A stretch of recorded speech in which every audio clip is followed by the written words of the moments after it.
नमस्कार। बागेश्वर में शायद ये पहली बार हम एक प्रयोग कर रहे हैं।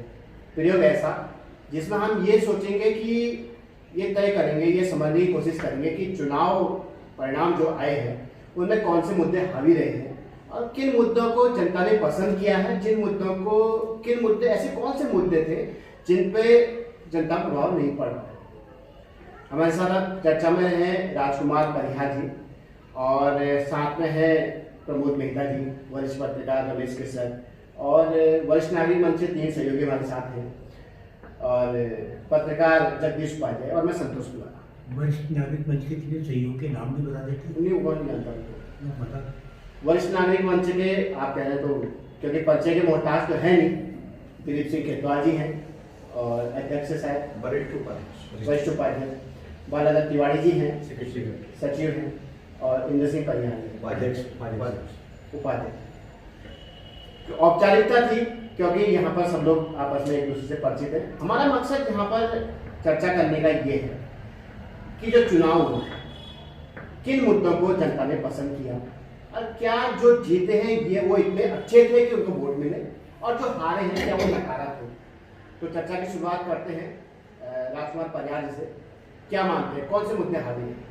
देखिए, मुद्दों की अगर हम बात करें बागेश्वर जनपद की दोनों विधानसभाओं में, तो जो जनादेश कल मिला है दोनों प्रत्याशी को जो जीते हुए हैं और जिनको किनारे कर दिया गया, जो हारे हुए प्रत्याशी हैं, तो उनमें बागेश्वर जनपद में कहीं किसी प्रकार की कोई समस्या मुझे नजर नहीं आती जनादेश के देखते हुए अगर हम बात करें। और जहां आक्रोश की बहुत लंबे समय से शुरुआत हो रही थी बागेश्वर में कि प्राधिकरण एक विषय है, जल आपूर्ति एक समस्या है, शिक्षा को लेके हम लोग परेशान हैं, स्वास्थ्य सुविधाएं हमारी बदहाल हैं, लेकिन जो जनादेश कल भारतीय जनता पार्टी के रूप में बागेश्वर जनपद ने दिया है उसको देख के कहीं नहीं लगता कि किसी तरह की कोई समस्या बागेश्वर में है।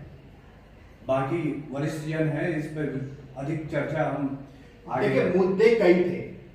देखिए, एक तो कर्मचारियों ने वोट डाला, उन्होंने मताधिकार किया पोस्टल बैलेट के माध्यम से, चाहे कैसे भी किया।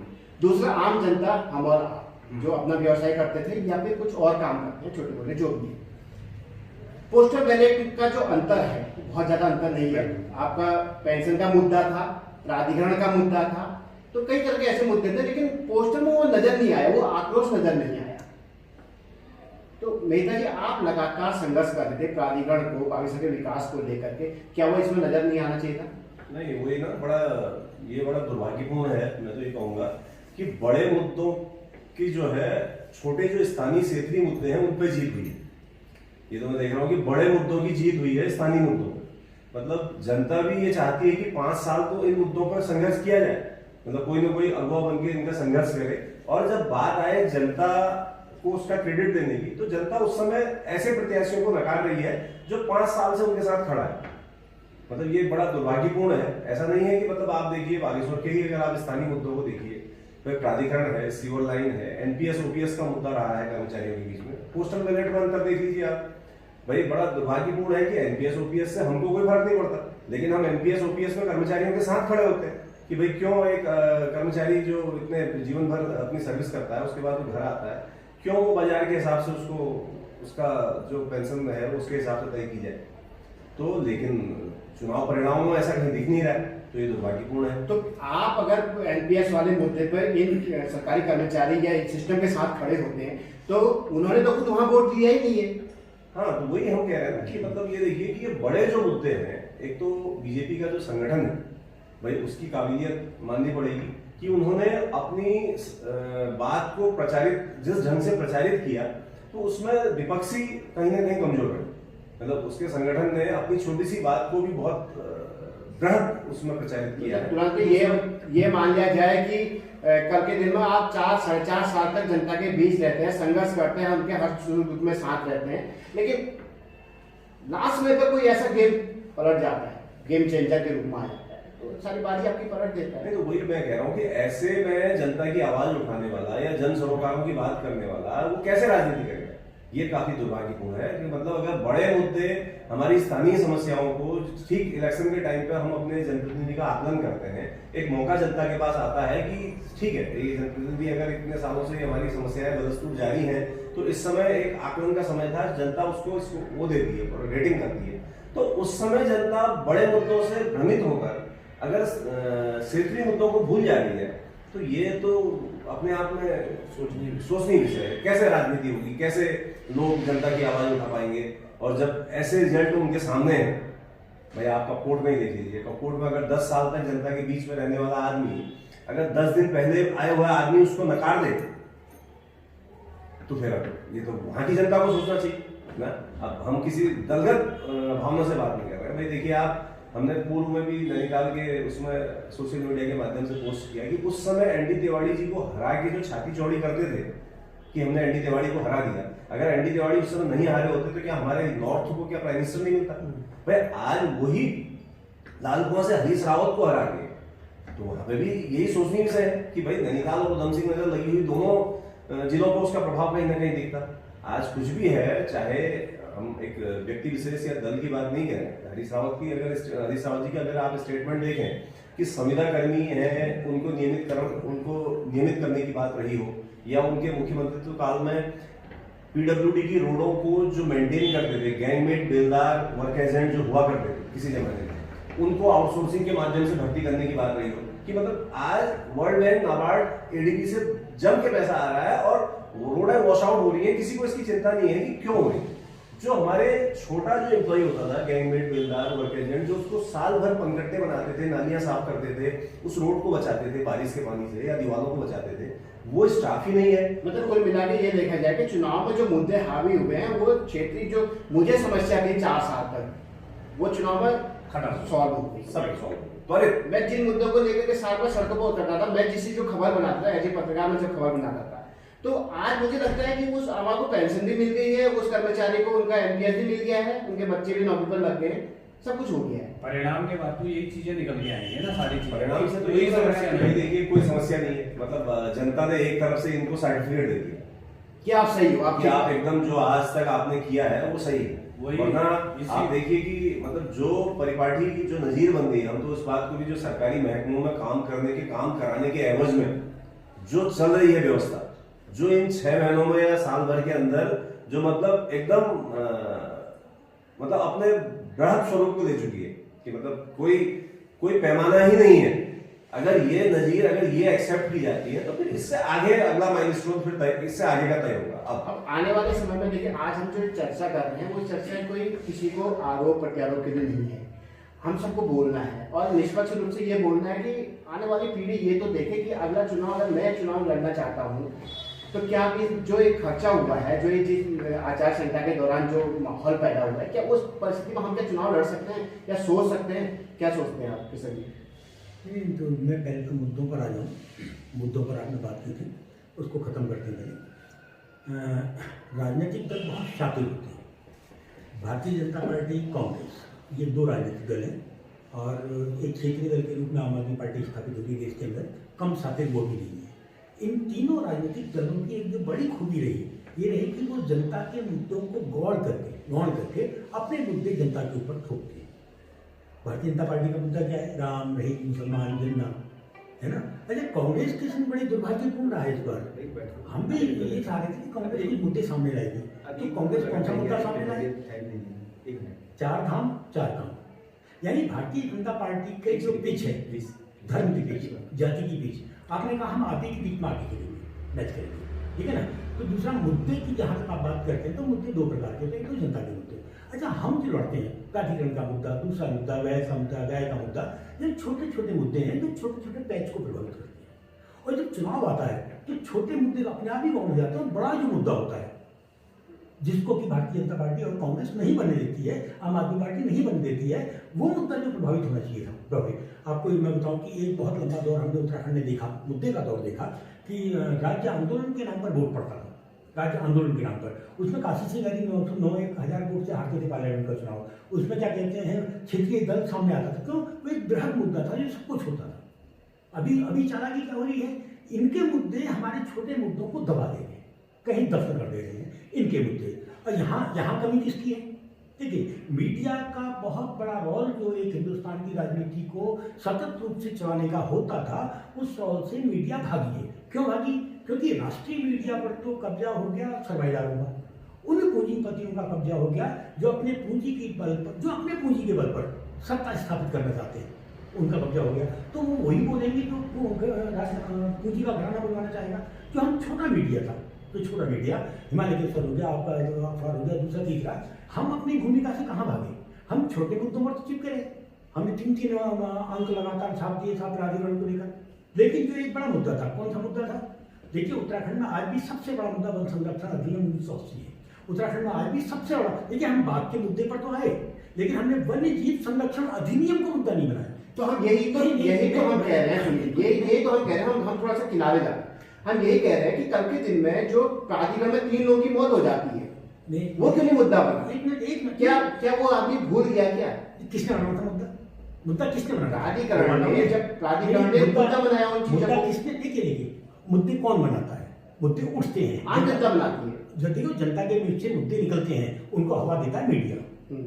और मीडिया पर कब्जा किसका है? मीडिया ने तो अपने काम ईमानदारी से किया है, इसमें तो मानना पड़ेगा। एक बात, चाहे प्राधिकरण में जब भी कोई मामला उठा, प्राधिकरण ने आवाज उठाई, मीडिया ने उसको फुटजो तरीके से उठाया। आम जनता क्यों नहीं उठाया? सवाल ये है। मैं आपसे क्या कह रहा हूँ, जो छोटे मुद्दे थे, जो छोटे छोटे पैच को प्रभावित करते हैं। एक था, मीडिया ने एक 5-10 सालों में वन संरक्षण अधिनियम को मुद्दा बनाया। क्या मीडिया ने इन 10 सालों में वन्य जीव संरक्षण अधिनियम को मुद्दा बनाया? क्या मीडिया ने ये आबकारी नीति को कभी मुद्दा बनाया? क्या मीडिया ने देखिए जो मुद्दे हो सकते थे, जो सार्वजनिक रूप से मीडिया को वन संरक्षण अधिनियम वाला मुद्दा है, वो आम आदमी उन चीजों को बहुत कम समझता है। वो अपनी रोजी रोटी, अपने परिवार को उससे और वही वोट देता है, मतदाता वही। आप भटक रहे, यहाँ भटक रहे, मैं यही कहूँगा, आप भटक रहे। क्यों?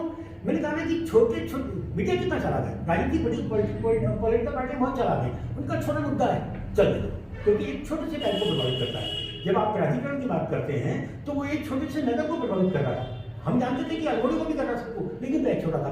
जब आप वन संरक्षण अधिनियम की बात करेंगे तो वो आपके 1.5 लाख वोटर को प्रभावित करता है, 2.5 लाख वोटर को प्रभावित करता है। वो गोविना से वो आराकोट से अस्कोट तक जो पूरा पहाड़ है उसको प्रभावित करता है। तो हुआ कि जो बड़े मुद्दे थे वो हमने आने ही नहीं दिए बहुत चालाकी के साथ सामने। और हुआ क्या कि हम बहुत छोटे मुद्दे, अभी मैं तो एक बहुत बड़ा सवाल उठा रहा था, इस बीच में उठाऊंगा। आज की तारीख में हम अपने आप को विश्व गुरु के रूप में स्थापित देखना चाहते हैं, और हम खड़े कहाँ हैं? देखिए हम खड़े कहाँ हैं?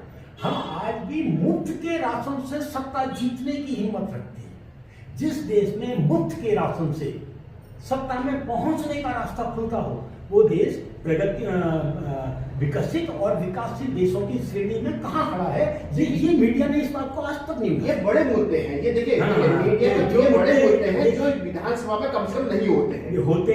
आपको मुफ्त के राशन से वोट पड़ा या नहीं पड़ा? देखिए आप मुफ्त के राशन से वोट पड़ा या नहीं पड़ा? मुफ्त के राशन से ही तो पड़ा है। तो लेकिन सरकार अब सुनिए, मुफ्त के राशन से अगर वोट पड़ा है तो राष्ट्रीय मुद्दा यह है कि हम देश, हमारा देश उस स्तर में आगे 70 साल बाद खड़ा हो गया है कि हम नहीं है, ये भोजन का अधिकार है। आप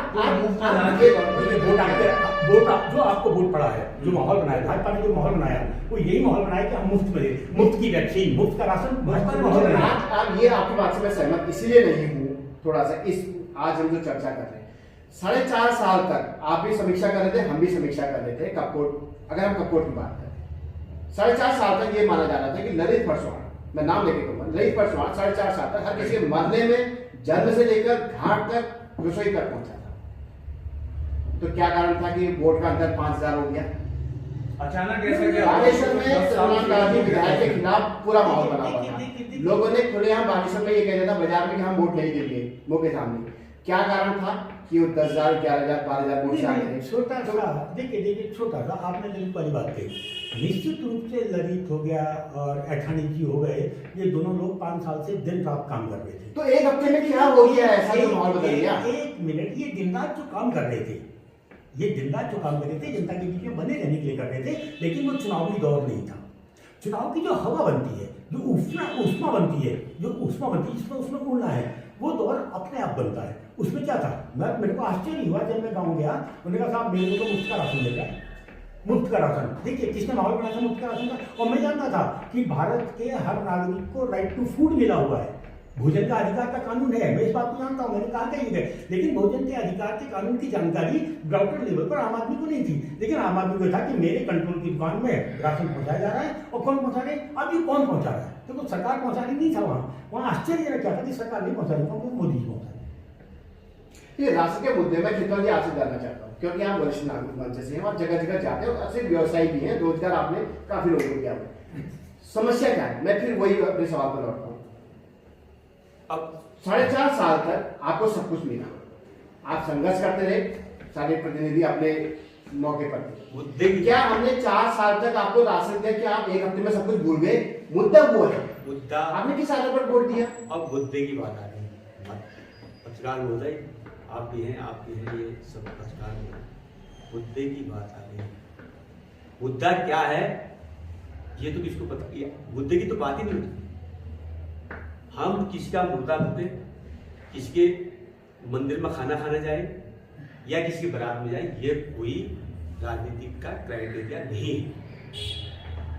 मुद्दे की बात जहां से करते हैं, अगर उत्तराखंड का मुद्दा आप कहते हैं, पहाड़ के मुद्दा दर्जे का मुद्दा कहते हैं कि मुर्दा की लकड़ी जल रही है तो वो हल्द्वानी से आ रही है, मुद्दे यहाँ होते हैं। आपने ये कहना चाहिए कि जो है वहां कपकोट में इतने लड़कों को जेल होगी भांग की खेती पर, ये मुद्दे थे। आपने ये पता चाहिए कि गुरुल में भागुड़ की लीची की फैक्ट्री लगी है, ऐसी फैक्ट्री क्यों लगी, ये मुद्दे थे। आपने ये देखा गुरुल में जो है नाशपाती चल रही है, तो ये मुद्दे थे। आपने ये देखना था कि यहाँ के जल जंगल जमीन वैसे चल रहे हैं, वो मुद्दे थे। आपने मुद्दे की तो बात ही नहीं की, राजनीति में मुद्दे को कहीं आए नहीं। ये 22 सालों में लोगों ने सोचा कि एक बार ये आ रही, एक बार ये ढकोसला है। आपने कहा जो सड़कों में वो कर रहे थे, वो खाली एक अपने आप को परफॉर्मेंस से करने के लिए। राजकुमार जी आपको बता रहे, सत्य बात है, डब्बू मेहता जी आप सुन लीजिए कि जो मुद्दे थे, मुद्दे ये थे कि भाई कैसे हम पहाड़ को जवानी को रोके, कैसे हम पहाड़ के पानी को रोके, कैसे हम खटिया पर आधारित उद्योग लगाए, कैसे हम भांग पर रेशे के आधारित पर कैसे हम उद्योग लगाए, कैसे हम भांग के दाने पर जो है वो अपना रोजगार कर सके, कैसे गवर्नमेंट हमारे चरस को जो है एमएसपी के हिसाब से वो गवर्नमेंट को पैसा दे करके और वो खरीदे और उससे हमारा रोजगार जनरेट होगा। और कैसे हम ये हमने क्या मुद्दे आप सोचिए कि अब मैं उसके मुर्दों के फूकने में चले जाऊंगा, इसके खाने, ये कोई मुद्दे नहीं। और बड़ी चीज है, और एक भांग के रेशे के लेके आधारित उद्योग, जहाँ जेल जाने में बागेश्वर सबसे आगे तस्करी में, वहीं मुंबई से आई हुई पार्टियां हमारे बागेश्वर जनपद में भूमि लीज में लेने के बाद भांग की खेती कर रही है। हमारे जनप्रतिनिधि जो पिछले 5 सालों के बागेश्वर और कपकोट के जनप्रतिनिधि हैं, वो सोए हैं। जिलाधिकारी, जिला प्रशासन कहीं प्रचार नहीं कर रहा कि जिलाधिकारी के हाथ में ये है कि वो भांग की खेती के लिए लीज लाइसेंस देगा। खुद ये किसी ने नहीं कहा। सर एक बात है, राजकुमार जी खुद कहा है तो आप लोग करें, खुद आपको कहीं प्रचारित नहीं है। खुद जिलाधिकारी महोदय ने आप लोग आगे आइए, कहा क्या कहा हमको कि आप लोग आइए कि भांग की खेती पर आप कीजिए, आप लोग जो है आगे आइए, हमको खुद कहा दिया। अच्छा दूसरी बात, उन्होंने कुछ विषय हमने दबाव रखा होगा ना, जनता के लिए बात है। दूसरी बात देखो, जनता के लिए बात है, यार बोलिए कि बहुत बड़ी बात है। ये किसने कहा है? किसने कहा कि आप भांग के रेशे के लिए बागेश्वर में यदि लीज हुई है, किसी औपचारिक रूप से औपचारिक नहीं हुई है, मुंबई की ये पार्टी है हाँ जो हर महीने बागेश्वर आ रही है। आ रही है और वो कल से हमारी बात है, अब उनसे टाइप हम भी टाइप करें उसके साथ, मैं टाइप कर रहा हूँ। तो हमने ये कहा कि देखो मुद्दे की बात आप करें कि देखो लोगों के दिमाग में ये बात थी कि ये इनमें से कोई नहीं, देखो ये पहाड़ का जो राजनीति को आप कह रहे हैं कि उन्होंने कहा इनमें से कोई नहीं, मोदी जी अपने देश के कुछ कर रहे हैं तो लोगों ने कहा इसको भूल। देखो ये बहुत बड़ा फैक्टर था और इसमें सुरेश गलिया कहीं नहीं था। अगर आप उसके हिसाब से कहते हैं कि क्वालिटी के हिसाब से कहते हैं, ललित फरसवान के सामने सुरेश गलिया एक कुछ भी नहीं था, और कोई नहीं है। सर मैं बता रहा हूँ कि फरसवान जी के पास आगे अगर चलेंगे तो उसमें गलिया जी का कहीं पर भी नाम निशान था, लेकिन गलिया के पीछे क्या था सब इतना बड़ा सोर्स था। सर आज जो चर्चा का विषय यही है कि ऐसा क्या था जो कि 10 साल में 26,000 4 साल तक आदमी जनता के बीच में काम करता है, 26,295 वोट लाता है, दूसरा आदमी एक महीने में आता है और एक बर्दाश्त लेकर के आता है और 30,278 वोट के आता है। देखो सर यही तो मैं कहा चर्चा का विषय यही है, उस पर बात कीजिए। नहीं मुद्दे, अरे मुद्दे आपने कहा कि 4 साल से ये लड़ाई लड़ रहे थे, लेकिन किसकी लड़ाई लड़ रही थी मुझे तो यही बता दिए किस मुद्दे पर लड़ाई लड़ी अथवा नहीं खुला, आप बताइए। मुद्दे तो थोपे गए हैं, मुद्दे तो हमारे ऊपर थोपे गए हैं। जनता के मुद्दे तो कहीं उठे ही नहीं, कहीं उठे नहीं। जनता के मुद्दे रोजगार था, रोजगार की तो कोई बात क्यों नहीं नहीं उठा? क्या जनता को रोजगार मिल गया था मैंने क्या? पहली पंक्ति में आपसे साफ साफ कहा कि ये बहुत सातिर किस्म के राजनीतिक दल हैं जो जनता के मुद्दों को गौण करवा गौण देते करते हैं। हैं। तो जनता कहाँ थी? जनता का पेट खाली था, जनता से कहा जा रहा था कि पेट भरा है, आपने मान लिया। संतोष में आपको एक ले जाऊँ राजनीति में। आपने ललित पासवान जी का नाम लिया, बहुत अच्छे मित्र हैं। ललित पासवान जी कौन है? एक व्यक्ति नहीं है, बल्कि वो कांग्रेस पार्टी के एक राजनीतिक दल के हाँ, प्रतिनिधि के तौर पर। एक मिनट थे ना। उसी राजनीतिक दल का एक बयान आया और पूरे के पूरे उत्तराखंड की जातीय अवस्था को झकझोर दिया। क्या बयान आया कि साहब मैं पंजाब में दलित मुख्यमंत्री बना के आया हूं, अब मैं उत्तराखंड में भी दलित मुख्यमंत्री का सपना देख रहा हूं। हुआ क्या? सारा करे धरे पर पानी फिर गया। अब मुद्दा देखिए, जहां मुद्दा बिजली होना चाहिए था, पानी होना चाहिए और रोजगार संचार होना चाहिए था, वहां मुद्दा क्या आ गया? दलित मुद्दे। कौन किसने? अच्छा, भारतीय जनता पार्टी के बल्ले बल्ले हो गए, इसने कहा तो बहुत अच्छा बोल दिया। अच्छा, मुझे एक चीज बताइए, चुनाव आपका एक चीज बताइए, 40% में डिवाइड। नाराजगी सब जगह थी। मुझे बताइए, ग्राम पंचायत अधिकारी से लेकर मैं अपनी सारे सरकारी अधिकारी, मैं अपनी बात कह देता हूँ क्योंकि कभी कभी बीच में बात अधूरी रह जाती है। यही घटना 5 साल पहले 2017 में घटी थी। 2017 के चुनाव से सिर्फ एक 3-4 महीने 7-8 महीने पहले राज्यसभा का चुनाव हुआ। राज्यसभा के चुनाव में राज्यसभा की सीट आरक्षित नहीं थी। आपने उत्तराखंड जैसे संवेदनशील क्षेत्र में राज्यसभा में प्रदीप टम्टा को भेजकर एक संदेश दे दिया कि मैं एक संदेश दिया, उसका खामियाजा आप 10 सीटों में से उठा दिया और वही गलती आपने 5 साल बाद फिर की, है ना। तो एक व्यक्ति मैंने कल अपने उसमें लिखा कि माननीय मुक्त अभी आज की तारीख में जो सबसे बड़ा मुद्दा कांग्रेस के लिए होना चाहिए, या रावत जी हमको मुक्त कर दो, या रावत जी हमको मुक्त कर दो, हमें हमारी तरह से जीने दो ताकि हम खड़े हो सकें। तो ये दो पहले आपने राज्यसभा में प्रदीप टम्टा को भेजा और पूरी की पूरी सवर्ण में जो बहुसंख्यक थी उनको चेतावनी दे दी कि देखो मैं ये कर सकता हूँ। 17% वोट की। आज हम जो चर्चा कर रहे हैं ना, सबसे बड़ी बात हम चर्चा कर रहे हैं कि स्थानीय बिल्कुल नीचे लेवल पे, नीचे लेवल का मतलब ग्राउंड जीरो का मतलब आपके चुनाव को नीचे लेवल का मुद्दा कभी भी प्रभावित नहीं करता है। तो नहीं करता। मैं यही तो सवाल हमारा यही है। देखो, तुमने जगदीश पहले तुमने लगातार चुनाव हुआ किए, दोनों कांग्रेस और बीजेपी के साथ अच्छे संबंध है, खबर दोनों की बनाई, पत्रकार सबकी खबर सामने रहती। मेरी ये बात समझ में नहीं आई। कर्मचारी का ही मुद्दा था, चाहे वो छोटे स्तर का कर्मचारी था, बड़े स्तर का कर्मचारी था। मेरे एक बात जो कल से लगातार खटक रही, हम लगातार कल कवरेज कर रहे थे, कल से दिमाग में एक चीज समझ में नहीं आई है कि कोर्ट में 934 बैलेट पेपर वोट लाइक प्रशांत को पड़े, यानी कांग्रेस को पड़े, 997 भाजपा को, सुरेश गढ़ी। अब ये समझ में नहीं आया कि जब आपका आक्रोश था, आप लगातार 4 साल से सड़कों पर थे, तो वो कौन से कारण थे? मैं वो कारण जानना चाह रहा हूँ कि ये जो 997 और 934 का आंकड़ा है, ये समझ में बिल्कुल नहीं आ रहा है कि ये क्या इनको पेंशन मिल गई? नहीं, क्या ये खुश हो गए? इस कारण ऐसा क्या मिल गया कि इन्होंने जो पोस्टर रेट में ठोका ठोक?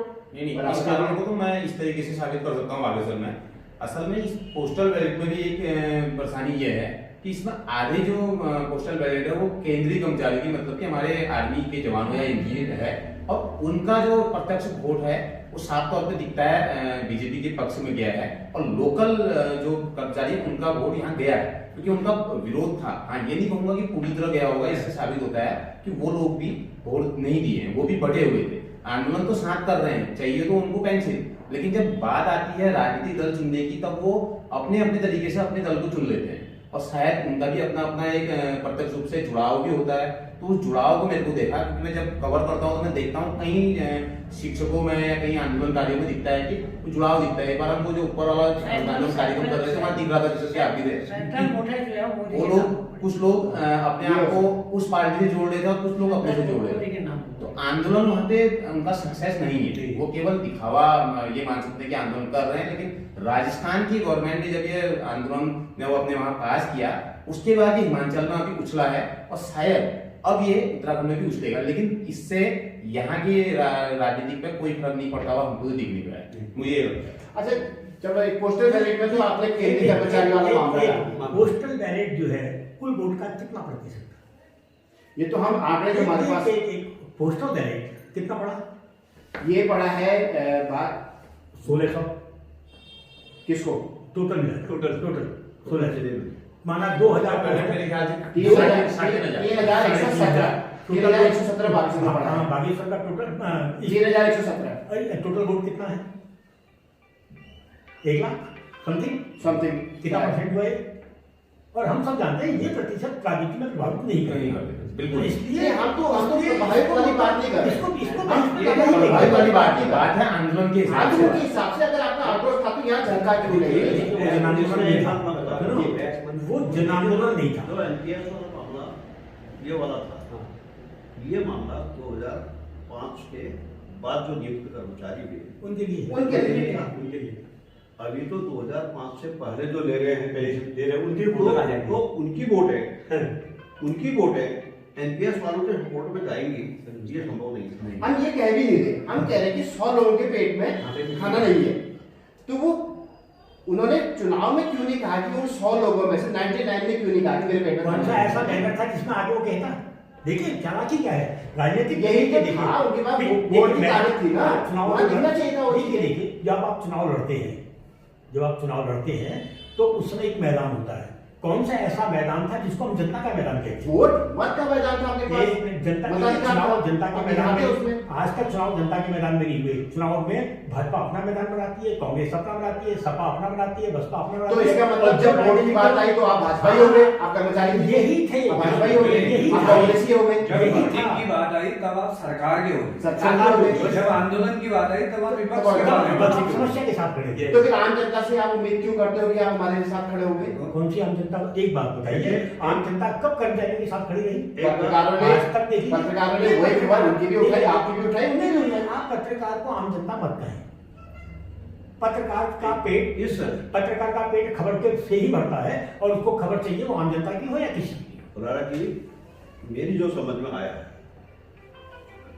देखिए भारतीय जनता पार्टी एक कैडर बेस्ड और कार्यकर्ता बेस्ड पार्टी है। प्रत्येक कार्यकर्ता जान देने के लिए तैयार रहता है और जो मुद्दे मोदी जी या यहाँ के मुखियाओं ने जो मुद्दे दिए उनको जनता तक ले जाना, बस यही मकसद उनसे समझाना, उनके कार्यकर्ताओं ने बीजेपी को जिता रखा है।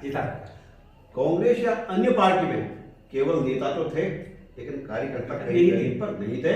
इन मुद्दों को जनता को समझाने के लिए ये लोग कहीं भी नहीं थे। यहाँ का सबसे बड़ा मुद्दा हम लोकल में देखते हैं, बंदरों ने कितना नुकसान कर रखा है, वन्यजीव संरक्षण नहीं हुआ। सुअरों ने कितना नुकसान कर रखा ये मुद्दा क्यों नहीं बना? है। ये मुद्दा कहीं था नहीं, और जनता ने मुद्दा नहीं बनाया। किसी दल ने इसको मुद्दा नहीं बनाया। तो भाजपा और को बीजेपी क्यों बनाती? भाजपा को बागेश्वर से 12,000 से लीड आगे जीत, इसका इन मतलब ये है कि मुद्दों ये तब ये ये समस्या साबित नहीं करता है साबित करता है कि उनको नहीं, ये समस्या नहीं है। ये समस्या नहीं है। देखिए इन समस्याओं को भारतीय जनता उठाएगी ही क्यों? जिन मुद्दों से उसको नुकसान होने वाला है, इन मुद्दों को तो वो छिपाए। नहीं, तो उस गांव में जहाँ एक ये- और बड़ा इस बीच में सबसे बड़ा मुद्दा निकल के आया, भारतीय जनता पार्टी से जो प्रत्याशी रहे वो बगैर प्रचार में जाए 12,000 की ऐतिहासिक जीत के साथ हमारे बीच है। प्रचार भी नहीं कर रहे। आपको क्या लगता है कि उनका कहीं कोई विरोध नहीं उसमें पत्रकार चीज क्या हुई पर पहले भी आपको एक बार कहा था थोड़ी देर पहले कि चुनाव जो था वो सिर्फ एक पंक्ति से भी इधर उधर हो जाता है। आज की तारीख में जैसे ही आपने दलित मुख्यमंत्री की बात करी तो जो सवर्ण था वो किनारे वो बुराई तो करते हैं। उसको ये लगा यार कि मैं तो यहाँ सुरक्षित हूँ, मैं तो यहाँ सुरक्षित हूँ। और उसके लिए सवर्ण के लिए आज की तारीख में अगर देखिए धार्मिक रूप की संरक्षकता और भगवान की संरक्षकता जब आप तय करेंगे तो आपको भाजपा दिखाई देगी। जब रोजगार की संरक्षा तय करेंगे तो आप भाजपा नहीं दिखेगी आपको। तो वो सवाल ये था कि जो मुद्दा था बहुत बड़ा मुद्दा आपको शुरू में जो प्रभावित कर गया वो दलित मुख्यमंत्री को प्रभावित कर गया, जैसे कि पिछली बार दलित राज्यसभा सदस्य। एक मिनट, इसमें मैं एक बात बताना चाहूंगा। असल में ये मुद्दे बन क्यों रहे हैं? हम दलित और सवर्णों में क्यों पीट रहे हैं? राजनीति क्यों पीट रहे हैं? आपने कहा ना पिछली बार आपने कहा कि हाँ राज्यसभा उनको भेज दिया तो उससे स्वर्ण नाराज थे। क्यों नाराज थे? कौन सा भाग्य थे? मतलब बात यह कि या तो आपने यूपी से लाके किसी को छोड़ा होता ये तो अपने ही बीच के ना, मुझे नहीं लगता कि मुद्दे होने चाहिए। नहीं मुद्दे ये होना होने चाहिए कि समाज को वो चीजें, जरूरती चीजें मिले, उसकी बात ही नहीं होती है। दलित और सवर्ण अगर मुद्दा होता तो चंद्रराम दास जी के दलित से हैं तो उनको वोट नहीं आरक्षित मिलती। सीट है भाई साहब, वो भी मुख्यमंत्री के तौर पर वो भी हो सकते हैं। आपकी आरक्षित सीट है। लेकिन एक बार मतलब वो फुलारी जी मैं आपको बता दूँ, वालिया जी, राजकुमार जी आपको बता दूँ, आपने कहा कि मुद्दे कौन क्यों होते हैं। देखो आप पीछे अभी आप हमसे सब पीछे बच्चे हो हमारे सामने 80 से हम चुनाव प्रचार में जा रहे हैं, बहुत लंबा समय आपने देखा लंबा समय से। तो 80 के बाद आप ये कहेंगे कि हम तो लंबे समय से राजनीति कर रहे हैं, तुमने पैदा भी कब बाद में होंगे, तो उस समय इंदिरा गांधी के नाम से चुनाव जीता जाता था, उनके नाम से वोट बिल्कुल बिल्कुल। अच्छा आज जो है मोदी जी के नाम से चुनाव बिल्कुल लड़ा जा रहा है, और उसमें गोपाल राम दास था या कोई था, कोई कोई कौन फर्क था, नहीं। उसके कोई फर्क नहीं पड़ता। हरीश रावत जी ने कहा कि वो संजय गांधी का आदमी है, संजय गांधी का आदमी का है, बस हो गया, उसको वोट दे दिया।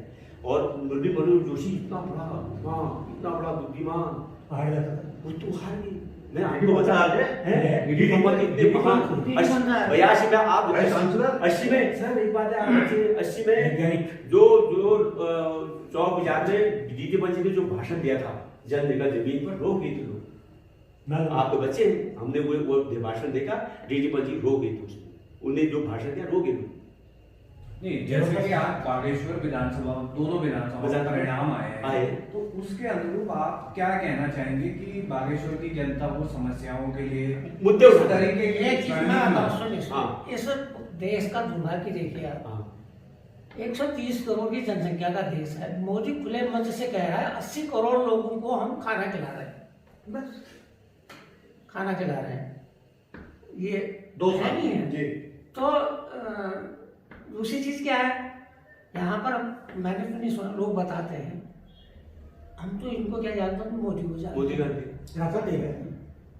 यूपी में कह रहे हैं मोदी ने, योगी। इनको नहीं जानते, योगी को जानते योगी भी हैं। जानते हैं। तो कहा क्या है, ये जो चीज आपने कही है अभी, एक तो ये मार मंदिर मुद्दा, ये लोकल जाति धर्म अच्छा, अब सबसे बड़ी चीज क्या है, हम यहाँ लोकल मुद्दे आगे पीछे बहुत उठाते हैं, उठाते हैं। देखा चुनाव में भूल जाते अब सब चुनाव समाप्त हो गया, समय पर 4.5 साल अपने बाद अपने घर में लेना। ये तो सारी बात है। जिस लोकल उद्देश्य से लोकल ये मुद्दे हम उठाएंगे, और जिसमें चुनाव हो रहा था उस समय लोकल मुद्दे सब गए थे, कोई नहीं बोला लोकल मुद्दों के बारे में, वन्य जीव संरक्षण हो चाहे अन्य जो प्राधिकरण, कहाँ कोई प्राधिकरण के बारे में इस बार तो किसी ने नहीं बोला।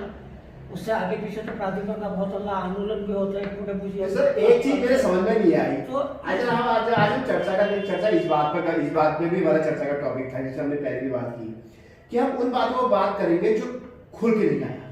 खबर ये थी, खबर ये है कल से हमारे साथ की भाजपा दोनों सीटों पर जीती कैसे? एक चीज सिर्फ लास्ट समय में एक हफ्ते में ऐसा ऐसा क्या क्या हुआ? जब क्या आपने- शराब बटी थी? क्या पैसा बटा था? एक मिनट, बटा था तो कैसे बटा था? जब- अब उस पर भी थोड़ा सा हम चर्चा कर रहे हैं, क्योंकि देखिए दिमाग में मेरे भी है, दिमाग में आपके भी है। जब मैंने सुबह 4 लोगों से बात की थी, हम इस पर आज चर्चा करेंगे खुल करके, तो कई लोगों ने कहा मेरे धंधे है भाई। मैं एक और विषय है, देखिए जब हमारे समाज के लोग चर्चा नहीं करेंगे तो हमारे आने वाली जो भविष्य की पीढ़ी है उसको ना हम आगाह कर पाएंगे, सीधी सी बात, ना हम उसे बचा आज जो चुनाव में जितना खर्चा हुआ है करोड़ों के हिसाब से 8 से 10 करोड़ रुपया कहीं खर्चा ना हुआ कहीं है, मेरा परिवार तो क्या भी आप कभी उससे चुनाव नहीं सोच सकते हैं? या आप सोच सकते हैं? संतोष समस्या ये है सर, पैसा चला है, पैसा किस रूप में चला है, ये समस्या है। इसमें एक चीज और आप यूपी में देख रहे हैं, इस पर कोई बोली क्यों कुछ कह नहीं रहे। कैडर बोर्ड की बात कही, तिवारी जी कैडर बोर्ड कांग्रेस को पिछली बार जो पड़ा था लगभग वही पड़ा, वही पड़ गया है। कैडर बोर्ड इससे ज्यादा है, जो धनबल गया वो कहाँ गया? मैं यही मुद्दा कह रहा हूँ कि धनबल कहाँ गया है? देखिए संतोष, मैं अच्छा वहाँ कंपाउंड में मुद्दा उठा, स्थानीय बनाम बाहरी, ये कहाँ गया? ये भी तो था एक मुद्दा।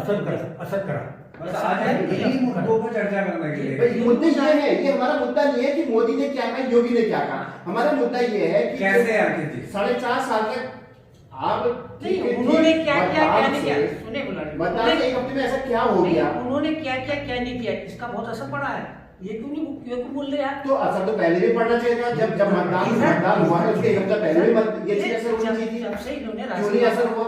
राशि बांटना शुरू हुआ है, तब से ये हम लोगों ने ये जितने मुद्दे यहाँ पर आए हैं, हम तो सब ये सीनियर सिटीजन ने 16 सूत्री एक मांग पत्र बनाया दे था रहे हैं। और 10,000 प्रतियां हमने बांटे। पब्लिक में भी बांटी बांटे। उम्मीदवार ने छापी थी, हमने मुख्यमंत्री को दिया, हमने उस पर डिस्कस की, तमाम सारी बातें बातें हुई। हुई। जो आया यहाँ जितने नेता आए सबको दिया अपने को। उन बिंदुओं पर किसी भी चर्चा नहीं। उन बिंदुओं पर किसी राजनीतिक दल ने कोई चर्चा नहीं की। देखिए मैं तो आंकड़े की बात कर रहा हूँ देखिए, क्या अगर आप कहते राष्ट्रीय मुद्दे हावी रहे, हाँ भाजपा को मिले 30,945 वोट, हाँ ठीक है, चलो ये राष्ट्रीय मुद्दे हावी रहे, वोट मिल गए। 19,094 वोट, क्या ये बेवकूफ थे, इनको राष्ट्रीय मुद्दे इनको पता नहीं थे, या क्या ये कांग्रेस को मिले हैं?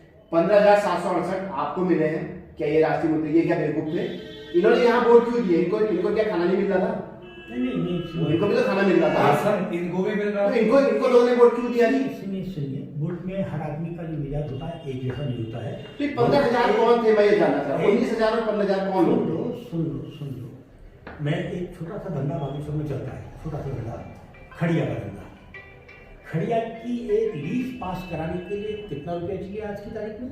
करोड़ को चाहिए। कितना चाहिए? करीब 50 लाख से 50 करोड़ तक जाता लाख। है। सुनो, अच्छा सबसे बड़ी बात है कि- और ये 50 लाख कौन लेता है, ये भी बात समझो। तो सुन लो, बात खत्म कर लो। इस 50 लाख रुपए में से सरकार के पास टैक्स के रूप में 5-6 लाख रुपए जाता है, अधिक से अधिक 2.5 लाख रुपए जाता है, बाकी कहाँ जाता है?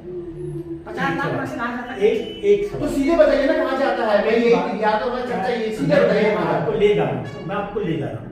नहीं आप बहुत चला- कहने में छिपा रहे हैं। छिपा रहे हैं। आप मेरी बात सुनेंगे? ये ऑफ द नहीं, आप- रिकॉर्ड सारी चर्चा। आप बात सुनेंगे? अब हो क्या है? यही तो प्रोवाइड करा चुनाव एक है। चीज सुन लो, बहुत चालाकी से कुछ चीजों पर पूंजी का कब्जा करवाया जा रहा है। जैसे गांव पंचायत के प्रधान के चुनाव में भी 5 लाख रुपया लग रहा है, लग रहा है। बिल्कुल 2 करोड़ 2.5 करोड़ रुपया।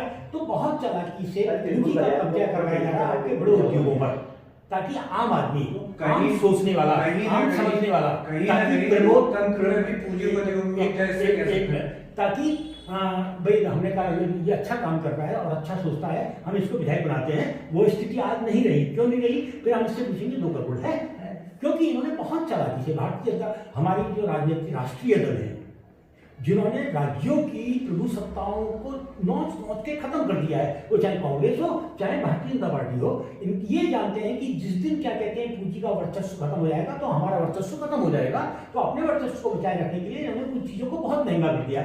जैसे आज की तारीख में आपको क्या कहते हैं, एक उद्योग स्थापित करना है, तो पहले उद्योग स्थापित आपको 5 करोड़ का करना है, तो आपके पास 5 लाख रुपए सरकारी विभागों में जाकर फेंकने के लिए हो। अब वो कौन फेंकेगा? जिसके पास 5 लाख होगा, जिसके बाद मतलब आम आदमी को किनारे कर दिया। ऐसी चुनाव में तो आज की तारीख में आपका जो चुनाव है वो सीधे सीधे धन बल पर केंद्रित है। मैं आपको बताऊं, ये आश्चर्य हो रहा था कि जो पुलिस वाले थे गाड़ियां रोक रहे थे कि इनकी मेरी, और डिक्कियां खोल रहे थे। हम आम जन को इतना डराया गया डंडे के माध्यम से, चुनाव आयोग, हम चुनाव आयोग हैं, और गाड़ियों की डिक्की खोली जा रही थी, देखा जाता आम आदमी का भय का माहौल। उसके बाद भी करोड़ों रुपए की शराब कैसे पहुंच गई, और करोड़ों रुपए गाँव में बचा। देखिए मैं आपको आश्चर्य होगा, जब हम आप लोग ग्रामीण कमेटी में कहीं जगह मेंबर होंगे ना, जब हम रावण का सीन तैयार करते हैं तो हमारी कोशिश होती है मांस और मदिरा उस सीन के बीच में रहे, रावण का सीन तैयार करते समय। अरे मैं जब ग्रामीण क्षेत्र में गया तो मैं आश्चर्य थी। मैं बिस्ता दानपुर में गया, रात के थी गोविंदा मर्चा, इधर कुमार पूरे क्षेत्र में जब मैं घूमा तो मैं आश्चर्यचकित था। लोग बताते कि हमारे यहाँ बहुत कटे हुए मुर्गे आ रहे हैं और बहुत शराब आ रही है, और शाम को महफिलें चल रही है। क्या पूरा का पूरा रावण दरबार इतना वहां तक कैसे पहुंचा? निश्चित रूप से हर आदमी टीएनसेशन नहीं हो सकता है, लेकिन आप आम आदमी को डराने के लिए तो उसकी गाड़ी की डिक्की खोल, उसकी जेब में पैसा 150 रुपए 250 रुपए आ रहे, कैसे फांसी ला दिखा। बस बिल्कुल यही मैं इसमें एक चीज और जोड़ रहा हूँ। मेरे साथ एक घटना हुई। सर एक मिनट, मैं अपनी बात खत्म इसमें कर लूं। तो हो क्या गया था कि पैसे ने आपके पूरे के पूरे चुनाव को प्रभावित किया। शराब का तो ये था कि आपका जो कार्यकर्ता पूरा दिन आप घूमेगा, उसको उसके लिए शराब की कमी नहीं होनी चाहिए, उसके लिए शिकार की कमी होनी चाहिए। लेकिन इस बार मैं ये भी देख रहा था कि शराब और शिकार वोटर तक भी पहुंचाने की कोशिश की गई। तो ये जो तो ये कोशिश किसने करी? राजनीतिक दलों ने की। सीधी सी बात। संतोष ने तो की नहीं होगी, इन्होंने तो की नहीं होगी, राजनीतिक दलों ने की होगी। नहीं, इसमें राजनीतिक दल के अलावा देखिए स्पष्ट रूप से आज हम चर्चा इस बात पर करेंगे कि जो सिस्टम है, सिस्टम कितना गुनाहगार था। आपको एक घटना बताता हूं। एक व्यवसायी कपकोट अपना माल बेचने जाता है, कैश माल बेचता है, उसका वापस आता है, उसके बाद जीएसटी पर्ची होती है, पर्ची के अंदर पैसा होता है।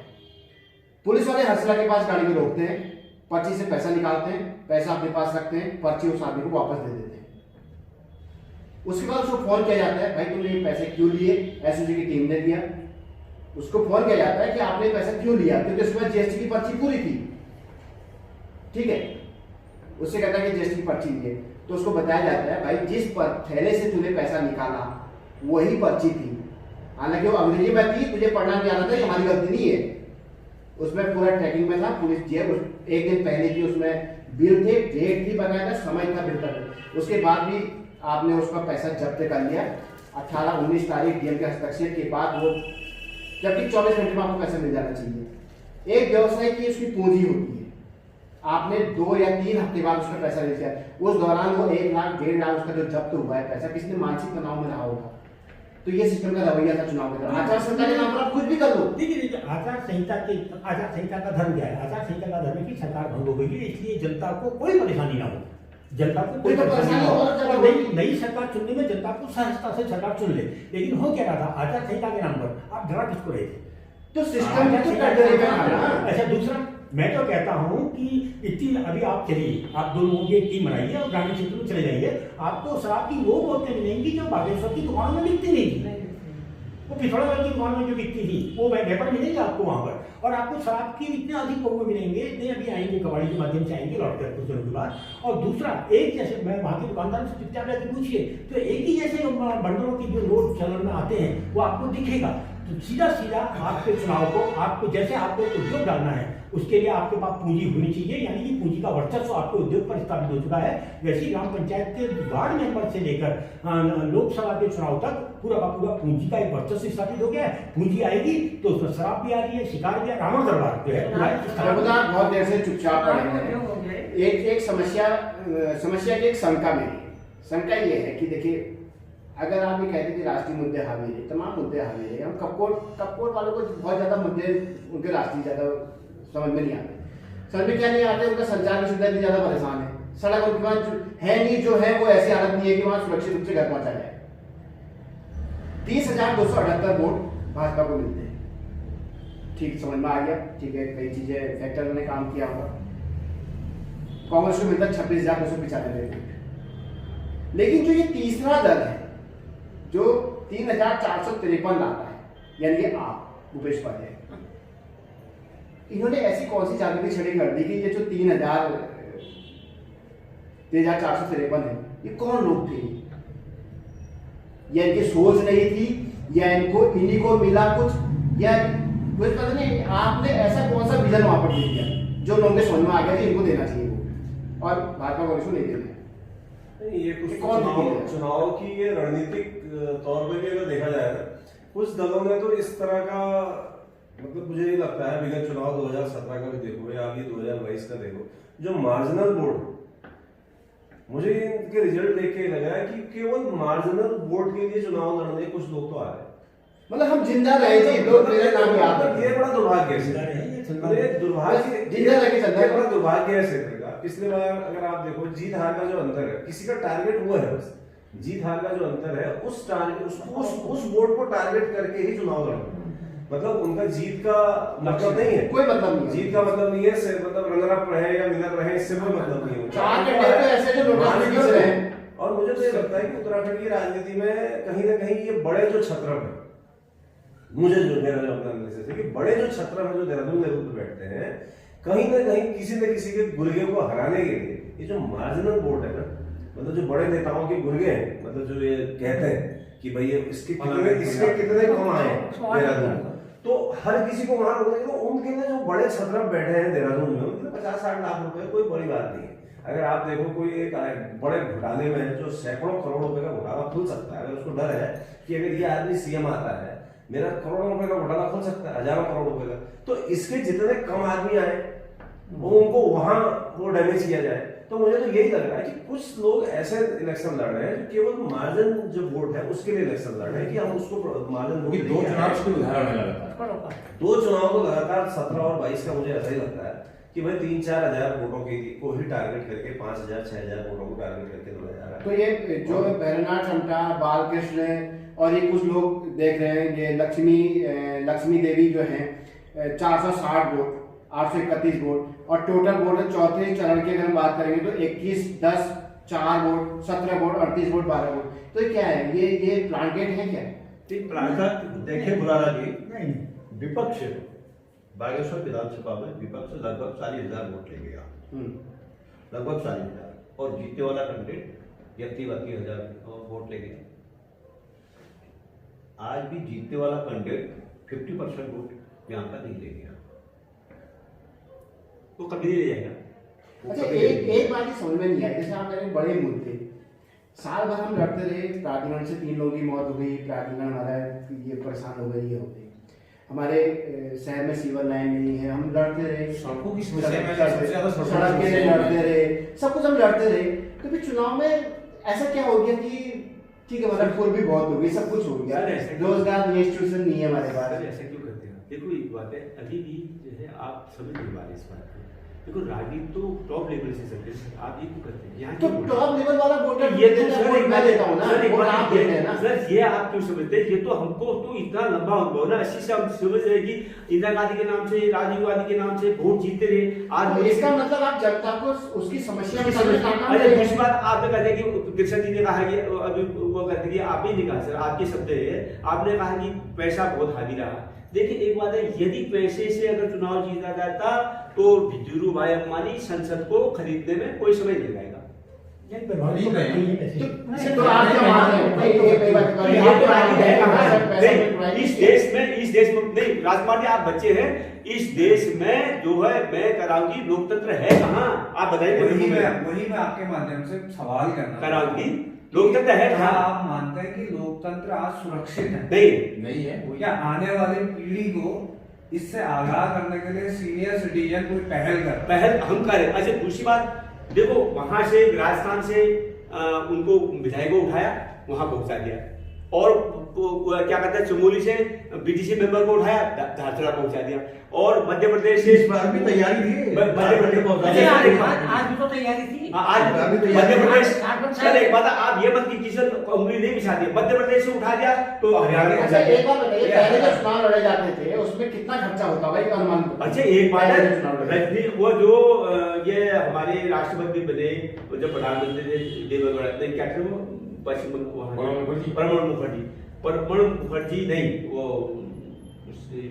उन्हें जो थे यार प्रणब मुखर्जी, उनकी सत्ता बचाने के लिए उस समय विधायकों को 2 एमपी। हम बाहर जा रहे हैं, हम मुद्दे से बाहर क्यों जा रहे हैं? हम कपकोट की बात करेंगे, हम बागेश्वर की बात तो करेंगे। कपकोट में आपने मुद्दे जो सड़क में की बात है, आपने मुद्दे उठाए नहीं सर, वो मुद्दे आपने सड़क से शुरू से उठा लिया। आज मैं राजकुमार जी को कह रहा हूँ, ये बच्चा है, ये कल से सड़क में लगा दे कि ये मुद्दे हैं, ये मुद्दे हैं, ये मुद्दे हैं, जनता तुम्हारे बच्चा जो है वो गुजरात नहीं जाएगा।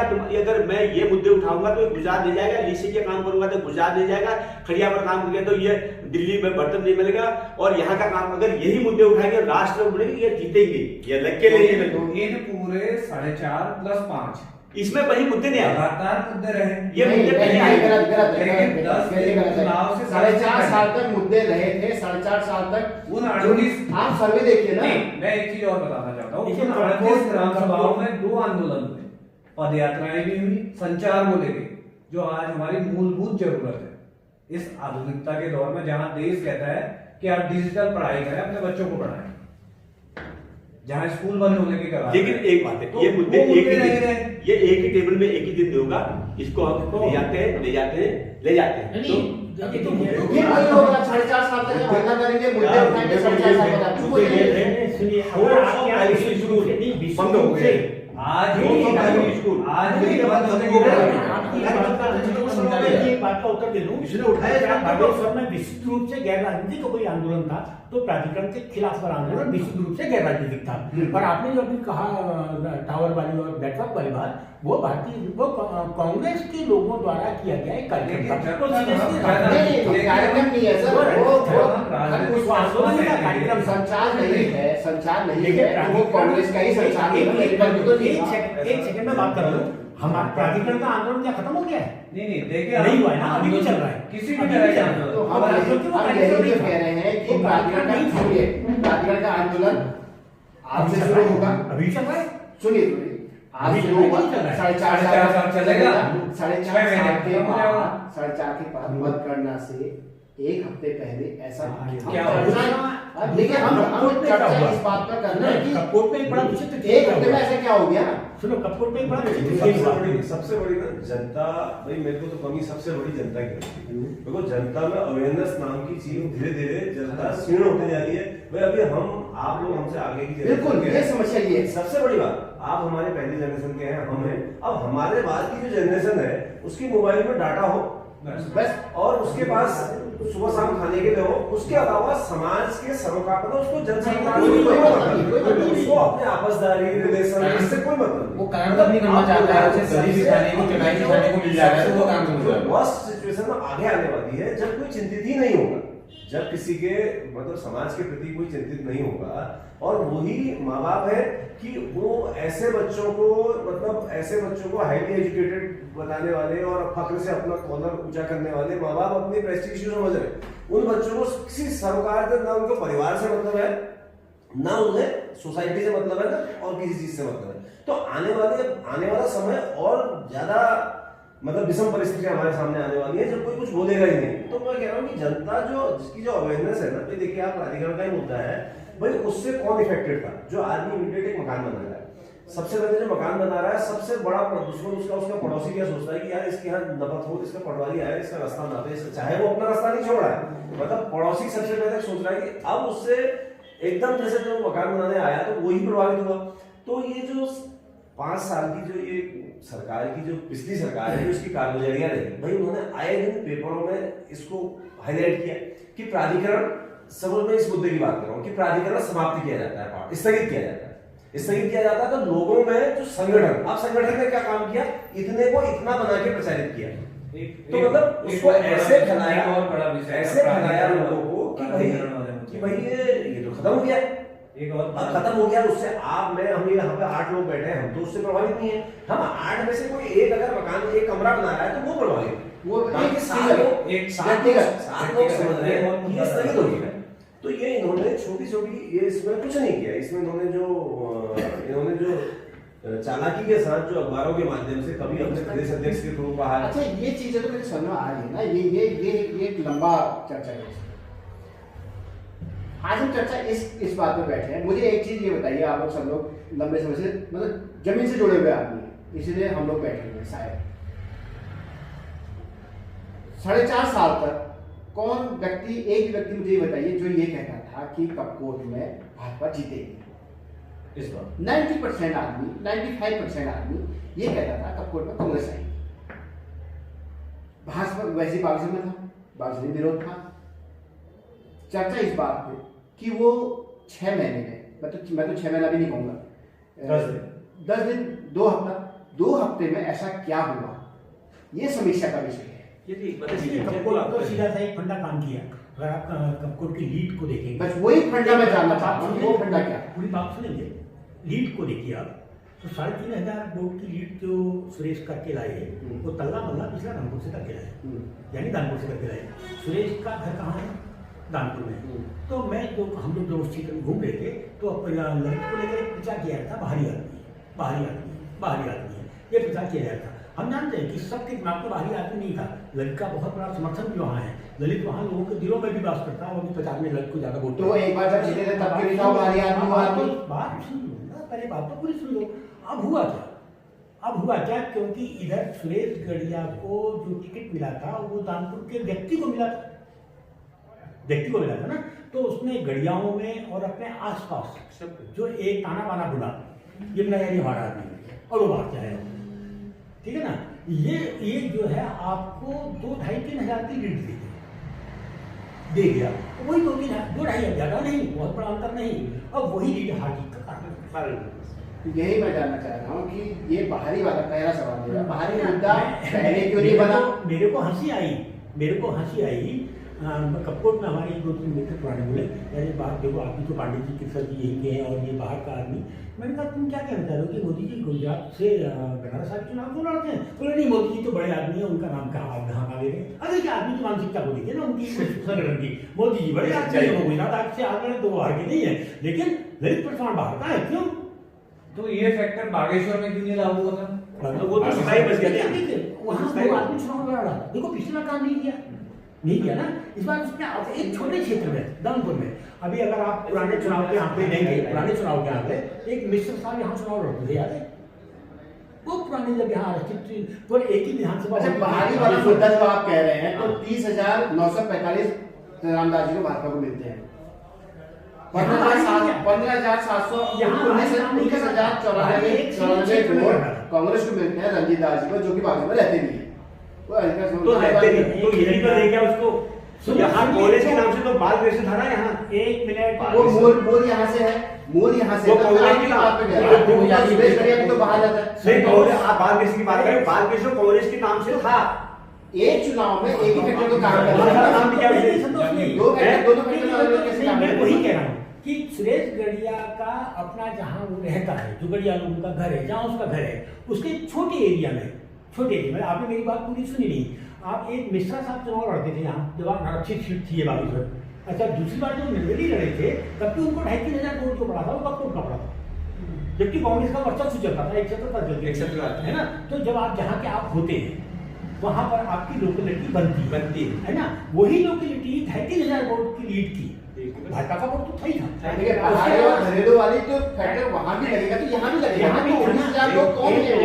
जिन्होंने तो बाहरी नहीं माना। यहाँ इसलिए नहीं था जीत आपको नहीं आती है। यहाँ पर उन लोगों ने ये प्रयोग, यहाँ पर भारतीय जनता पार्टी ने वो प्रयोग नहीं किया। यहाँ भारतीय जनता पार्टी ने वो प्रयोग किया। चंद्र नाम का विकल्प नहीं था उनकी पार्टी ये में। है, ये देखिए, इस बात को हमें स्वीकार करना पड़ेगा। देखिए, बागेश्वर में इस बात को स्वीकार करना पड़ेगा कि चंद्र रामदास का विकल्प नहीं था। एक मिनट ना सुनो, एक मिनट यार, एक बात है, विकल्प तो था। अभी आपने कौन विकल्प था बताइए? अभी आपने एक बार जब वोटों की काउंटिंग करके दिखाई, तो विचारधारा के हिसाब से अगर देखे हैं तो चंद्रनाथ दास से ज्यादा वोट तो बाहर गया है। नहीं, जो विकल्प नहीं थे तो आपको मानना ये रोका इसने, क्योंकि 30,000 का 12,000 का मामला कम भी है।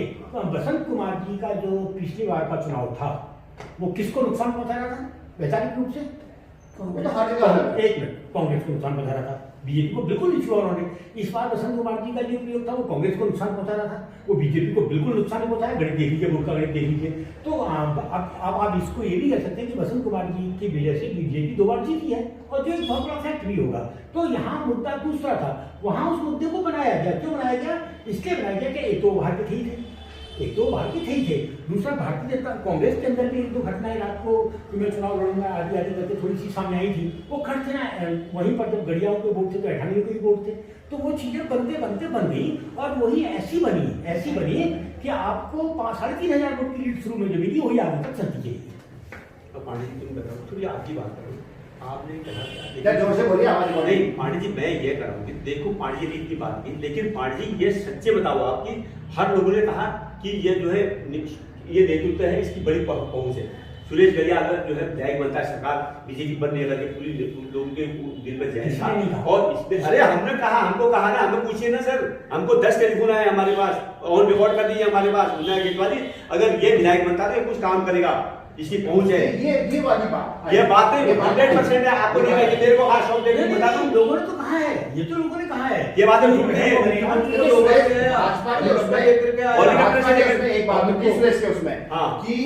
मुख्यमंत्री जिस हिसाब से आ रहे थे तो उसको लग रहा था कि मुख्यमंत्री की ये नजदीक है, ये अगर जीत गया तो फायदा होगा। लेकिन साथ में लोगों ने ये भी कहा कि हमारे सुख दुख में 4.5 साल तक ललित पासवान ने वहां भी कांग्रेस में भी एक फैक्टर ये था, बस लोगों के बीच में ये भी था कि ललित पासवान भी जीतता है तो वो भी हरीश रावत का खास है। लेकिन ऐसा नहीं है, इस बात राहुल जी का आपस में हो गया था, कांग्रेस तो डिग्री नहीं है भाई, फिर हम कांग्रेस का नेतृत्व कहां गया? फिर हम वहां की बात, इस बात को लोग छुपा रहे हैं, हम लोग चर्चा इस बात को लेकिन हम नहीं छुपा रहे। देखो मैं सच्ची बात आ रहा हूँ कि कोई कांग्रेस के अंदर ये ना कि कांग्रेस नहीं बने, कभी करा वो मुख्यमंत्री, कभी करा वो मुख्यमंत्री, कभी वो कम, तीन को आवाज डले हुए, उनका नेतृत्व सवाल का एक बड़ा कारण ये भी अरे यही सबसे बड़ा कारण है। कभी कभी मैं घर में बैठ जाऊंगा, कभी कभी मैं संन्यास ले लूंगा, कभी कभी तू अष्टी बन गया, कभी बार वो ब्राह्मण बन गया, कभी वो ठाकुर बन गया। अरे ये एक ही आदमी कह रहा है, एक ही आदमी इतनी भाषा बोल रहे हैं। अब एक चर्चा और भी करते हैं। अरे दूसरी बात आप अच्छा आप ये क्यों ये तो हटाता है।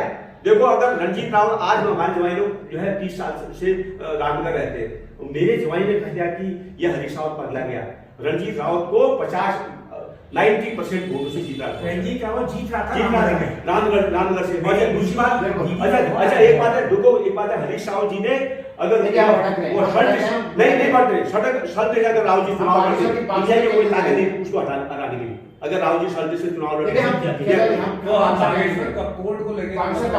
कपोर्ट में मैं जो आपको सब बात करना के नेतृत्व से भी वोट पड़ते हैं और कुछ लोग राशन से सुरेश कड़िया को डायरेक्टली राजनाथ सिंह जी की ये दौरा और 3-4 बार मुख्यमंत्री का दौरा और जो है कि वो बल्कि रक्षा मंत्री ने कह दिया कि ये तो वो बनेगा हमारा मंत्री बनेगा, कह दिया ये भावी मंत्री कह दिया मुख्यमंत्री। देखिए राजनाथ सिंह का जो दौरा था उसने बीजेपी को नुकसान नहीं पहुंचाया। उसने जो सबसे पहले कहा हम चाहे तो 30 मुख्यमंत्री बदले आप कौन होते हैं, हरीश रावत को काउंट करते हुए कहा कपूर की 10 बार हिम्मत को नहीं आती, वो नहीं आते वो बोल के हमारे में अब आप हरीश रावत के हिसाब से वो चुनाव में करती बहुत कम। ये मत कहिए कि कब की जगह घटना है। बागेश्वर की जनता को भी ये समझ में नहीं आता कि प्राधिकरण का सभापति हमारा विधायक था, हम उसी को दोबारा ला रहे हैं जिसने कुछ नहीं किया। ये कांग्रेस बताने में असफल स्वीकार। अच्छा एक बात राजकुमार जी आप ये क्यों कहते हैं कि कांग्रेस में बागेश्वर में कौन संगठन आपको बताइए, आप बताइए तो 2 मिनट के लिए बताइए कि आप राजकुमार जी बताइए बागेश्वर में कांग्रेस का संगठन कहाँ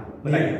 तो ये तो कमी है, दिख रहा है ये जो परिणाम है इसकी वजह से दिख रहा है। अपनी चीज को इतना बड़ा प्रचारित करना ये बीजेपी के संगठन की काबिलियत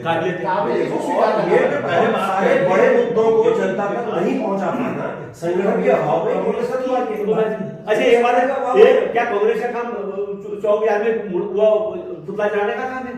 उसके अलावा क्या शीशे के आगे जो है बाज के समय दुकानदार दिन भर काम करके शाम को शीशे में कहते कि मैं ये कांग्रेस का क्या इससे कांग्रेस बन जाएगी?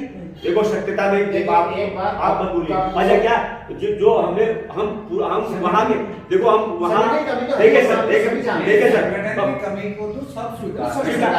सर एक बात आप ये बताइए, हम शर्त वहां गए थे वो महोत्सव में, पंचाल महोत्सव पहले वहां के महोत्सव में भी हमने वहां के वो किया, वहां कन्या जी भी आए थे और अठान जी भी आए थे और ये भी आए थे। हमने जनता से विज्ञप्ति करा, उन्होंने जनता से क्यों था, मैंने कहा यार हम तो कहीं है नहीं, हम तो ये है। उन्होंने कहा जो है जो ये बैठे हैं क्या ये कांग्रेस को जिता पाएंगे? ये सब तुम्हारी दशा आपके सामने बना। काना महोत्सव में मैं गया और वीरेंद्र ने जब मेरा नाम मंच से बोला गया कि ये भाषण देगा तो वीरेंद्र ने कहा कि कोई यहाँ मंच से भाषण दिया और सुनिए सर वही से हाथ का कारण बता तो उन्हें क्या कहा कि ललित सिंह खेतवाल नहीं बोल गया तो संगठन में आपस में उनकी जो वो समिति थी उन्होंने कहा कि खेतवाल जी को बोलना ही पड़ता, मतलब हमको बुलाए थे तो मैं वहां था बाहर नीचे। अच्छा मैंने कहा कि अच्छा एक बात है, अच्छा उन्होंने कहा कि जो है ये कहा कि आपस में झगड़ा होता है, आपसी गुटबंदी जिसे कहते हैं। अच्छा उसने क्या कहा मेरे को, देखो उन्हें कहा कि आधे कांग्रेस की वोट वीरेंद्र पटवार ने वीरेंद्र को कहा बाद में वीरेंद्र तेरे कहने से कांग्रेस वोट दे देगी। मैं आज बताऊंगा कल बताऊंगा वीरेंद्र के कहने से उन्होंने कहा ये कांग्रेस की वोट कटाने वाला है। देखिए कुल मिलाकर के हम इस निष्कर्ष पर पहुंचे हैं जो कांग्रेस में है संगठनात्मक कमजोरियां हैं वो उसको आगे अपने को मजबूत बनाना है। भाजपा में इसके उलट जो है पूरा एक सिस्टम है वो एक चीज उठाते हैं और कार्यकर्ता को फैलाते हैं और वो फैलाने में सफल है। यही एक लघुनुभाव है, मैनेजिंग बहुत हम उसको प्रोपेगेंडा कहेंगे और ये प्लानिंग जो भी है वो सफल है। और दूसरा हम इस निष्कर्ष पे पहुंचे हैं कि जो मुद्दा 4.5 साल तक उठता है और लास्ट में कुछ ऐसा हो जाता है जो जीतने वाला या भाजपा कहे या कोई भी कहे वो इस तरीके से उसको प्रचारित करते हैं कि हमें हमारा पेट खाली होते हुए हम कहते हैं हमारा पेट भरा है, हम खुश हैं, हमको पेंशन नहीं मिलती है लेकिन हम फिर भी कहते हैं कि हमको नहीं चाहिए। कार्यकर्ता जो है जो एम्प्लॉय है वो पार्टी में बढ़े।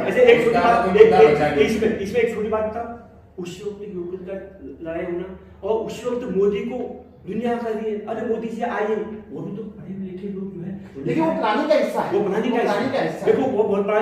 भैया राजकुमार जी आप बच्चे हैं, आप सोचो कि इस बात राजनीति को गहराई से सोचो।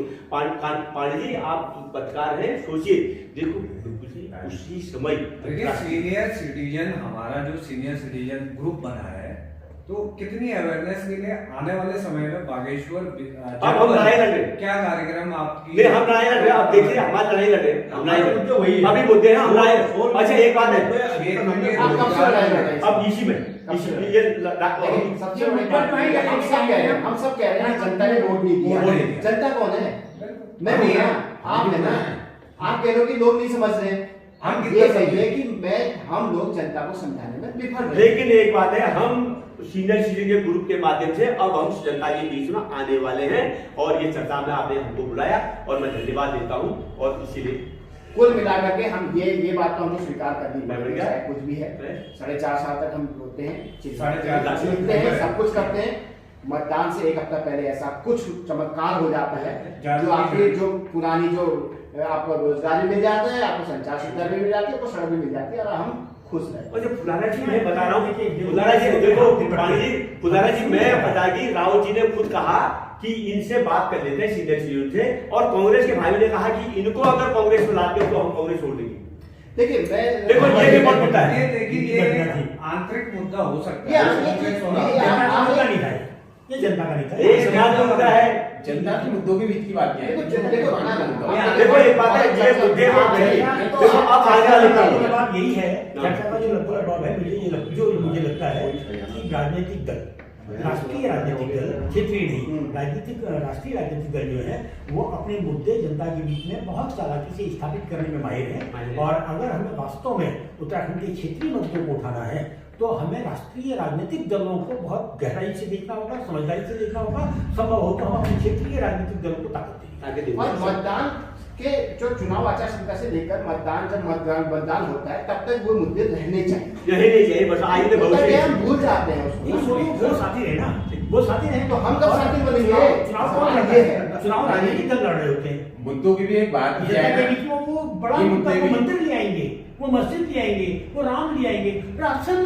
अरे जब वो राम मंदिर लाते हैं, राशन लाते हैं, हम क्यों नहीं लाते हैं? मैं ये बताऊं, हम लोग जो मुद्दे उठाते हैं ना, हम SBI किराए पे और एक मिनट बोलने दीजिए, SBI किराए पे या DM कोड पे या जो मतलब जो भी है इन जगहों पे जाते हैं, और हमारे एक अखबार फोटो आती है, मीडिया में होने के नाते मैं भी आता हूँ, लोग बोलने को उतारू होते हैं, मैं 2 बाइट ले लूंगा, लोकल चैनल 4 बाइट ले लेगा तो 4 लोगों की फोटो आ जाएगी, दूसरे दिन वो फोटो निकाल के उसकी वीडियो निकाल के फेसबुक पर इतने तक सीमित रह गए। हम मुद्दों को वहीं तक सीमित रखते हैं, हम आगे बढ़ते ही नहीं है, चाहे कहीं भी आंदोलन नहीं। 90% आंदोलन मैंने यही देखा है। यदि एक बार सारे अखबार मिलकर कह दें कि साहब एक ही जैसे कार्यक्रम हम नहीं आएंगे, तो देखो हमारी तो भूमिका है ना। देखिए ऐसा नहीं हो सकता, तो आपने थोड़ी देर पहले कहा, सुनिए सर जी, आप गलत बोल रहे हैं। देखिए आपने थोड़ी देर पहले कहा था अखबार का काम है अपनी खबरों को बनाना, और उसका काम है रोज का, वो काम करें। हम अखबार के माध्यम से लिख सकते हैं कि इसी पैटर्न से आप क्रांति नहीं कर सकते। आपने कहा कि अखबार व्यावसायिक हो चुका है, वो वैसा ही भाई लाला को 1 लाख रुपए का विज्ञापन चाहिए, तो दैनिक जागरण पड़ जाता है, ये आप क्या करते हैं?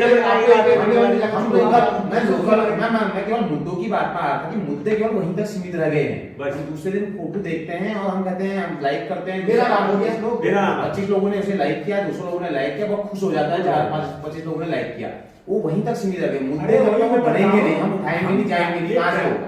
आना ही चाहता लड़ रहे थे तो हम प्रेस नोट बना के भेजते हैं, चलो प्रेस नोट बना के भेजा, सब कुछ हो गया। हमारे प्रेस नोट के साथ साथ अखबार वालों की ओर से उस पक्ष का भी बयान हमारे अखबार वाले की ओर से मत कीजिए क्योंकि आप भी अखबार निकालते हैं। अखबार वाले की ओर से मत कीजिए क्योंकि आप भी अखबार निकालते हैं। देखिए कुल मिला के हम चर्चा को भैया आपको हमारे खर्चा नहीं कभी तो उसकी बात में उसका बयान आप दूसरे दिन डाल दीजिए। देखिए अब हमारे वर्जन डालने की जरूरत है, ये वर्जन पॉलिटिक्स और एक चीज और बताता हूं मैं कृष्ण जी, एक चीज और बताता हूं। विधायक जी के बारे में बात हुई थी, राजकुमार जी ने बोला था कि वो आए नहीं थे और फिर भी वो जीते हैं और पूर्ण बहुमत, अच्छे खासे बहुमत से जीते हैं। उसके बाद वो उठते हैं, उनका शरीर उतनी शारीरिक क्षमता अभी है नहीं, आज वो फिर गए हैं धन्यवाद करने के लिए जरूर क्षेत्र में फिर भी उनकी क्षमता की भी बात करी जाएगी। इतने लोग उनको फिर भी पसंद करते हैं, 10,000 से जीतते हैं, 14,000 से जीतते हैं, इसका मतलब उनकी छाप तो है जनता की। कुल मिलाकर के हम चर्चा को समाप्त करते हैं। कुल मिलाकर के ये बात हमको स्वीकारनी पड़ेगी कि हमको ऐसा जनप्रतिनिधि मिला है, ये लोगों ने स्वीकार, हमने नहीं कहा है, ये लोगों ने स्वीकार किया है, वो निर्विवाद थे। शायद उसके पीछे हम ये करके दे सकते हैं कि उनका विकल्प नहीं था, चाहे बड़ा कुछ भी हो सकता है, लेकिन आप जो जीत गए हैं, अब आगे को हमारा समझने का फर्ज बनता है कि हम जो भी मुद्दे उठाएं वो मुद्दे अभी से उठाएं और लास्ट तक ले जाएं। और हम ये भी चाहेंगे कि नए वाले जो हमारे विधायक बने हैं दोनों, ठीक है, जो जीते हैं, लोकतंत्र है भाई, लोकतंत्र जीते उनका सम्मान आपको करना पड़ेगा। और जो हारे हैं, ये इसका मतलब ये नहीं है कि वो निकम्मे थे, उनमें उतनी ही ऊर्जा है, उनको नए सिरे से काम करना पड़ेगा। और जो जीते हैं उनको जनभावना के अनुरूप जो है और अच्छा काम करना पड़ेगा, इसी उम्मीद के साथ हम लोगों ने अभी सीनियर सिटीजन ने तय कर रखा कि इसी मार्च में आके अपने ना हम एक सम्मेलन करने वाले हैं, उसमें दोनों जनप्रतिनिधियों को हम बुलाएंगे अपने यहाँ, सब हम लोग और वहाँ पर देंगे उनको सारे कि ये मुद्दे हैं जो चुनाव में गौण थे, इनको उठाइए, इनको करिए, और फिर हम उसको प्रचार करें, तब प्रचार करें। यही तो नहीं करना है ना, आप गलती यहीं पर तो करते हैं।